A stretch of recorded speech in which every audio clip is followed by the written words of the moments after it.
Here's an interesting exercise to try to see what it does for you, helping with things like low back pain, hip pain or stiffness, a lot of things that tie into sort of this lower half of the body. Also, if you happen to be someone who is also a vocalist, a singer, an actor, someone who needs to be able to project, be on pitch when singing, any of those kinds of things, this could definitely be an interesting exercise for you to try as well. What we are talking about with all of this, we have 3 different areas in our body that all work together and actually function and are structurally pretty similarly. We've got where the vocal cords and everything are up in our throat, our breathing diaphragm, and then our pelvic floor muscles. All of them act as sort of the ceiling and floor of different segments of our body. We should be able to have good control of any and all of those, being able to use them on demand, but also allow them to do their thing without needing to think about it. This is going to help us bring awareness to muscles of the pelvic floor in particularly, but also being able to engage and relax them. Here's where we start with this. First, this is going to be an exercise or drill of sorts just to be able to check in with your body. You're going to be sitting in a chair, feet firmly on the floor, palms are going to be on top of your thighs, palms up, and then we are going to sing out loud. So the song of choice for me today is Happy Birthday because it's an easy one, but you really could use whatever it is that you'd like to use to check in with yourself. What we're going to be doing is just marching back and forth as you sing Happy Birthday and checking in with your body, feeling how easy or difficult does it feel to move and control your body, but also how easy or difficult is it to control your voice, your pitch, your breath. So it just needs to be one line. We're not trying to audition for the voice here, but we're just going to do Happy birthday to you, happy birthday to you. So you can decide how much of that you want to sing in order to be able to check with yourself. But I'm feeling, how far do I feel like I can comfortably go? Does it feel like one side's easier to move? Does my torso feel stable? And then also thinking about my projection. Do I feel like I'm having to work to project? Does it feel like I'm off pitch at any point? How hard do I feel like I'm working for the breath control portion with the singing as all of that is happening? So now here's where we go with all of that, now that we've checked in with ourselves. First, we need to find the pelvic floor. Where the heck are these muscles? Well, they actually sit in the base of our pelvis from sit bone to sit bone, pelvic bone in the front, the pubic symphysis, all the way back to our sacrum in the back. So that entire opening at the base of our pelvis is covered with these pelvic floor muscles. What we can do is while we're sitting here, I'm feeling my sits bones, my ischial tuberosities on my seat, and I want to feel that my muscles are able to relax into the seat surface. There should be a little bit of touching in the center. So now what I'm doing is I'm going to rock my pelvis forward until I get to my pubic bone, my pubic symphysis. That's the front edge of my pelvic floor. I'm going to tilt backwards to my sacrum to find the back edge.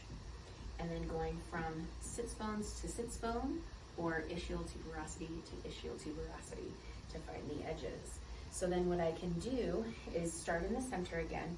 I'm going to go forward and I'm going to make a circle going around one direction. And the entire time I should feel like something of those muscles feel like they're relaxing down into the seat surface. I'm also feeling how smooth it feels, how effortful it feels.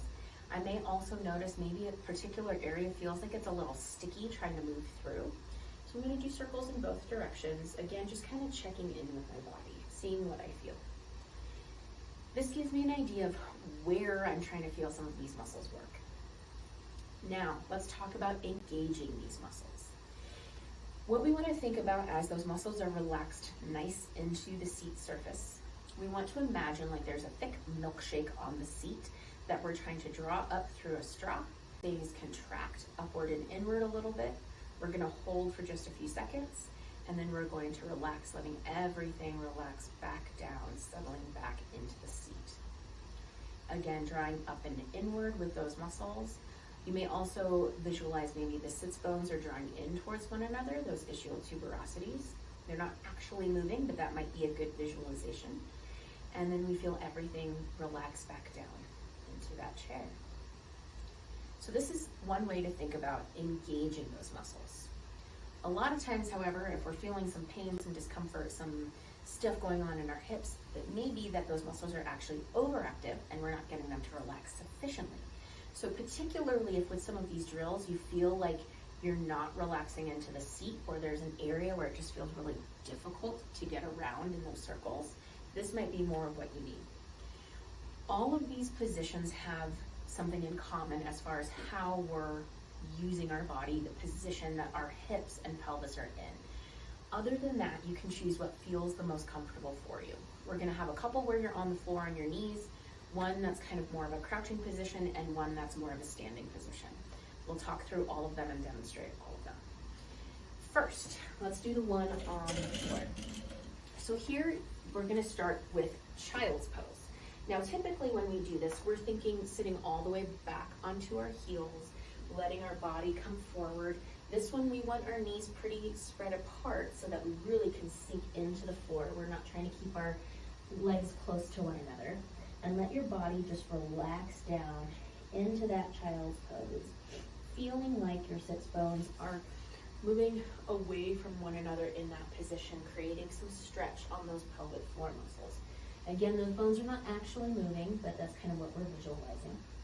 And while I'm in that position, I can kind of shift my weight back and forth, kind of like I'm wagging a tail if I were a dog. I can also add a vocalization in here where I'm making a woo or whoop sound. So one thing that I think of with this is almost like if you're imagining the sound of like when a car drives by really quickly and it sounds louder and then gets quieter again, where it sort of does this woo. It's like that, but a slow version. So as I'm doing this little motion and this little stretch, I'm going woo. So in that child's pose position, doing a little bit of a tail wag, I add in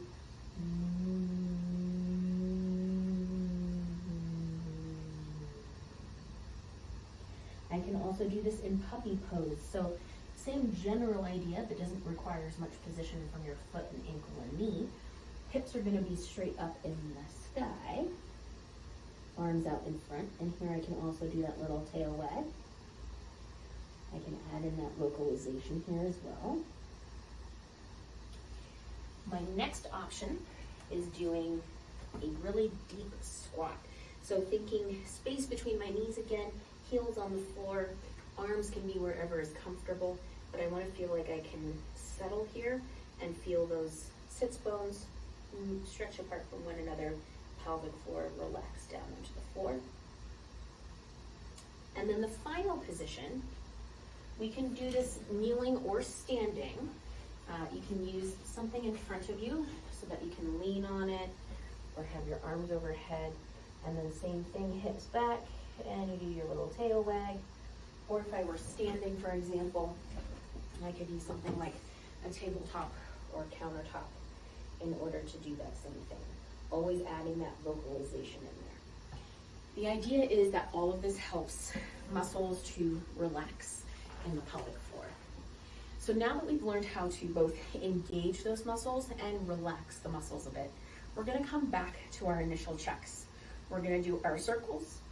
You can go forwards, backwards, side to side if you want to first, but work through that circle, see if it feels any different than it did before, going each direction. And then we can also come back to our happy birthday marches, palms up towards the ceiling, and try happy birthday to you, happy birthday to you. And so what I immediately noticed for myself, even though I didn't spend much time doing this, it felt a lot easier for me to control, and I felt like I was better on pitch than I was before and able to project a little bit more. So it's just interesting kind of going through some of this. You may also feel that if those muscles are able to engage or relax, that your sense of stability on your legs, being able to turn out, any of those kinds of things may feel a little bit different too. So give this a try, go through this exploration activity and see what you find out for yourself.